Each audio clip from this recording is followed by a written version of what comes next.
Alors tout d'abord, bonjour à tous. Donc avec cette conférence, je vais vous présenter des éléments clés pour que vous puissiez au mieux avoir la bonne hydratation sur des efforts de longue durée. Alors déjà, avant de rentrer en détail sur ce que c'est que l'hydratation et les besoins, on va aborder ensemble déjà à quoi correspond cette hydratation. Eh bien, elle va permettre de compenser les pertes, notamment par la transpiration, mais également par les échanges gazeux. Lorsque vous êtes en hiver et que vous voyez de la buée, eh bien, il y a forcément de l'eau qui part également avec votre respiration. Mais pour ce qui est de la transpiration, il y a 99% d'eau dans la transpiration, mais 1% de sels minéraux, et c'est cette partie-là qui va nous intéresser plus spécifiquement pour la qualité de notre hydratation. Alors, on perd énormément de sodium, de potassium, de magnésium et également un oligoélément qui est un sel minéral, mais dont on a besoin en plus petite quantité dans l'organisme, qui est donc le zinc, extrêmement important. Il est antioxydant, donc il va permettre de compenser l'oxydation provoquée par l'effort, et on en perd 1 mg par heure. Sachez que la consommation est de 6 mg par jour, donc vous voyez, on en perd énormément. Alors, maintenant, qu'est-ce que c'est? Comment on va s'y prendre? Est-ce qu'on va se contenter de notre ressenti ou est-ce qu'au contraire, on va aller vers un cadre très figé, très normé? Eh bien, c'est ni l'un ni l'autre. De mon point de vue, il faut quand même être vigilant à son propre ressenti. Parce que boire à sa soif peut parfois vous jouer de très mauvais tours. En effet, avec la fatigue, c'est extrêmement important à retenir.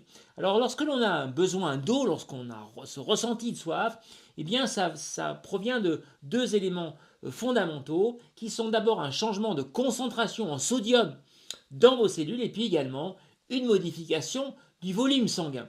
Tout cela, ça passe par des capteurs sensitifs qui sont dans la cellule, voilà, au niveau intracellulaire et puis au niveau extracellulaire des capteurs sensitifs qui vont repérer le volume sanguin qui est en train de diminuer. Eh bien, tout cela, ça va passer. Ces capteurs vont envoyer des messages au niveau du cerveau, au niveau de l'hypothalamus exactement, et c'est là que va se dégager cette sensation de soif.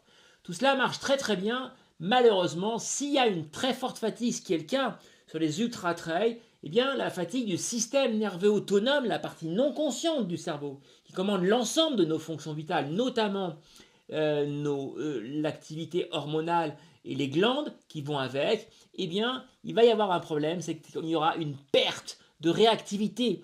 Les capteurs sensitifs seront beaucoup moins réactifs. Étant beaucoup moins réactifs, les messages partiront à l'hypothalamus beaucoup plus difficilement. Et donc, on peut avoir une perte partielle de sensation de soif. D'où l'importance d'être extrêmement vigilant et ne pas forcément, lorsqu'on est très fatigué, se contenter de son propre ressenti de soif. Alors, vos besoins sont aussi attestés. À l'inverse, il n'y a pas un cadre figé. Ça va dépendre de votre morphologie, de votre thermorégulation, plus ou moins vous transpirez par rapport à cette sudation qui va réguler la température interne. C'est différent d'un sportif à l'autre. Mais on va dire qu'un cadre assez théorique, eh bien, c'est environ autour de 1 ml par heure, vous ne serez pas trop dans l'erreur. Et si par forte chaleur, eh bien, ça peut aller jusqu'à 750 ml, voire 1 litre par heure. Mais tout cela est vraiment attesté. Alors, ce qui est important, c'est aussi quelle qualité de cette boisson. Eh bien, il faut que la boisson soit isotonique parce que ça va permettre, on va le voir, hein, l'entrée de l'eau dans vos cellules. Et puis, il faut savoir que plus il va faire chaud, plus on va baisser la concentration de notre boisson. Et puis, de manière facultative, parce que ça n'est pas forcément une obligation, on peut apporter à notre boisson des glucides, mais je vais y revenir. Alors, ce qu'il faut éviter absolument, c'est la saturation, sensation d'écœurement. Hein, lorsque l'on prend toujours la même boisson, bien au bout de 15-20 heures d'effort, on peut avoir un écœurement. Également important, c'est d'éviter les irritations au niveau de l'œsophage. Lorsque vous prenez des boissons qui sont sucrées, eh bien le sucre, avec la salive, va provoquer une acidité, une montée de l'acidité de la salive. Et donc cela peut avoir déjà un premier effet au niveau de l'œsophage, une irritation. Par conséquent, attention à éviter si on ne prend que des boissons sucrées. Et puis des petites quantités pour éviter qu'il y ait une surcharge au niveau du bol gastrique et qu'il y ait des ballonnements. Extrêmement important. Sur un ultra trail, il faut être modéré en tout, modéré dans la gestion de son effort, modéré dans les apports de la nutrition et dans les apports de l'hydratation, on va le voir. Voilà, il faut éviter également trop d'excès d'eau parce que même si elle est isotonique, la boisson, eh bien, s'il y a trop d'eau qui arrive au niveau du bol gastrique, eh bien, il y aura une dilution importante de l'acide gastrique qui intervient pour la digestibilité des aliments et donc, eh bien, notamment les protéines. Et donc, si on apporte beaucoup trop d'eau, trop forte dilution de l'acide gastrique, moins bonne digestibilité des protéines, notamment des BCA qui interviennent pour la reconstruction des fibres musculaires. Donc, si vous prenez des BCA intéressants pendant un effort de longue durée, si vous prenez trop d'eau, il n'y aura pas une très bonne efficacité. Alors moi je vous recommande d'alterner la boisson isotonique avec de l'eau plate, précisément pour éviter ces phénomènes d'écœurement.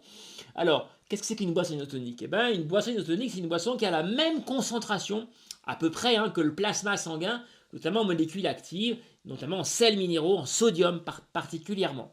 Alors, une boisson isotonique doit donc comporter impérativement du sodium, du potassium, du magnésium, et on peut également y rajouter de la vitamine C qui est une vitamine antioxydante et de la vitamine B1 et B3. La B1 intervient pour faire rentrer les glucides dans les cellules.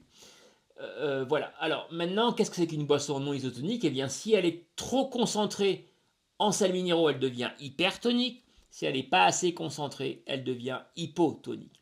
Dans ces deux cas, c'est extrêmement gênant. Alors une boisson qui est bien trop hypotonique, avec un manque de sodium, trop d'eau plate, eh bien, va provoquer ce qu'on appelle une hyponatrémie, un phénomène redoutable et assez fréquent, parce que de plus en plus, eh bien, de trailers ou de sportifs de longue endurance, on leur a tellement dit de boire, que du coup, ils boivent beaucoup, mais des boissons qui sont hypotoniques, qui manquent de sodium.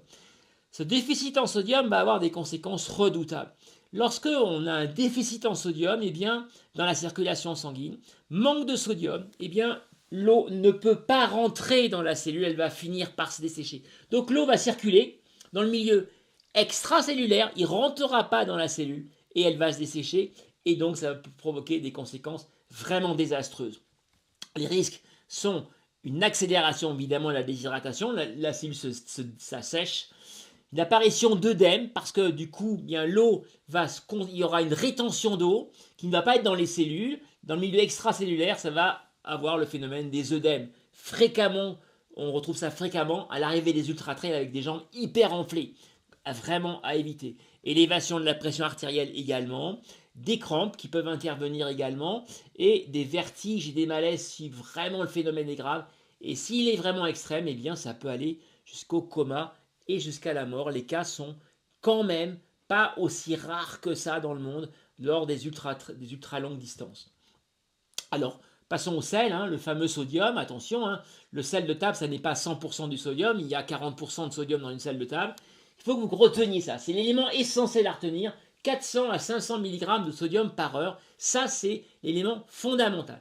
Quoi que vous fassiez, quoi que vous preniez, c'est cette référence-là qu'il faut que vous gardiez en tête, qui correspond à 1,2 à 1,5 g de sel de table.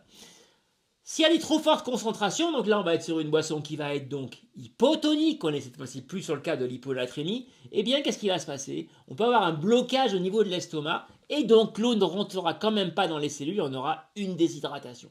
Donc encore une fois, modération, ni trop peu, ni trop d'excès non plus de sel.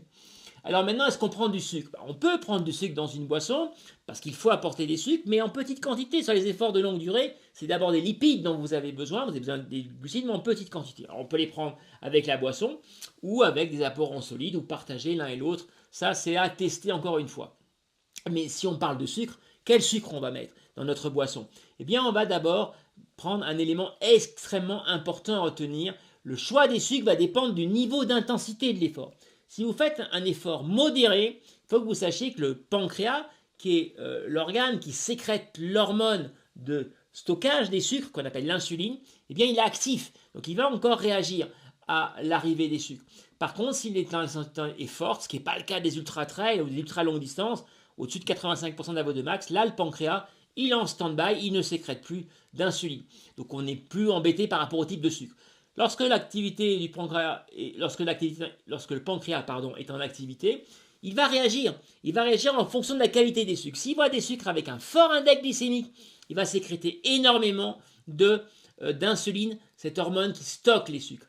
Et donc, vous voyez, un index glycémique d'un sucre élevé, qu'est-ce que c'est? Eh bien, il arrive au bout de 30-40 minutes, puis après, un peu comme une bouteille d'eau avec un gros goulot, très vite, eh bien, il arrive massivement, et derrière, manque de sucre dans le sang. Et donc, problème qu'on appelle d'hypoglycémie, manque de sucre réactionnel en réaction à cet excès de sucre qui arrive massivement. Et le risque, c'est ça, eh bien, ce qu'on appelle le phénomène de yo-yo. Vous prenez un sucre et derrière, hop, manque de sucre. Et j'en reprends un et j'ai à nouveau un manque de sucre. Et là, on va fatiguer progressivement l'organisme. C'est absolument à éviter. Alors, ce qui est intéressant, c'est plutôt les sucres avec une arrivée progressive et diffuse. Voilà le schéma. Donc, ils arrivent à peu près au même moment, mais par contre, de manière beaucoup plus progressive. C'est beaucoup plus intéressant. On va éviter le yo-yo et on va avoir plutôt ce type de courbe de modération de la glycémie, c'est-à-dire le taux de sucre dans le sang. Intéressant.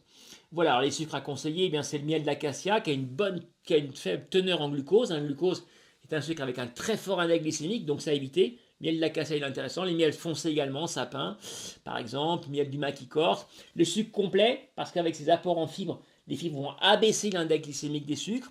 Sirop d'agave, qui est essentiellement du fructose, qui est un sucre avec un index glycémique très bas, mais attention, des études ont montré qu'il faut le consommer avec modération parce qu'il peut y avoir des effets délétères avec des triglycérides, des graisses qui vont se stocker dans les artères. Ça peut être un problème, mais en petite quantité, ça ne pose pas de problème. Les sucres des céréales, évidemment, les légumineuses, les pâtes, qu'on appelle l'amidon. Donc attention, là aussi, la cuisson va intervenir. Plus l'amidon est cuit, plus il se coupe en petits morceaux et devient bien, presque comme du glucose, un sucre avec un index glycémique très élevé. Donc il faut éviter de trop les cuire, notamment les pâtes, plutôt al dente. Et puis la maltodextrine, mais attention, pas toutes les maltodextrines. Il faut vérifier le dextrose équivalent. Le dextrose, c'est un sucre qui est le frère jumeau du glucose.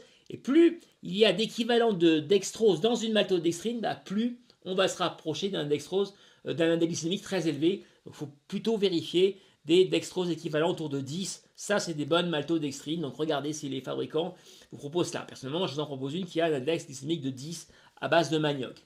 Alors, attention, je vous rappelle que les sucres raffinés, il faut absolument les éviter parce que le raffinage détruit les fibres déjà et va donc augmenter l'index glycémique et en plus, il détruit aussi les enzymes digestives qui ont tendance à limiter l'acidité des sucres. Donc c'est vraiment à éviter. Je rappelle que tous les sucres bio, eh bien, par principe, un sucre n'est bio que s'il n'est pas raffiné. Alors, je vous donne un exemple de boisson que je vous propose, qui est donc à base de manioc, maltodextrine de manioc. J'ai donc tout ce qu'il faut au niveau du potassium, calcium, magnésium, naturellement par la racine de manioc. Mais j'avais un manque de sel, donc j'ai rajouté du sodium, du sel, pour avoir ce fameux apport indispensable en sodium, pour la rendre isotonique. Puis j'ai rajouté de la vitamine C qui est antioxydante, qui donc a un effet aussi intéressant. Voilà, alors la maltodextrine, c'est là un dextrose équivalent de 10, celle-là. Alors, on peut aussi passer par des électrolytes, des pastilles, où c'est que des sels minéraux. Alors ça, c'est intéressant, parce qu'elles ne sont pas sucrées, donc si vous voulez une boisson sans sucre, ça c'est intéressant, ça vous rendra la boisson isotonique. Attention, les sels minéraux ne sont jamais bio, le bio ne concerne que de l'agriculture, et pas l'extraction minière. Voilà, bien écoutez, j'espère vous avoir donné quelques éléments qui vous permettront maintenant de mieux gérer votre hydratation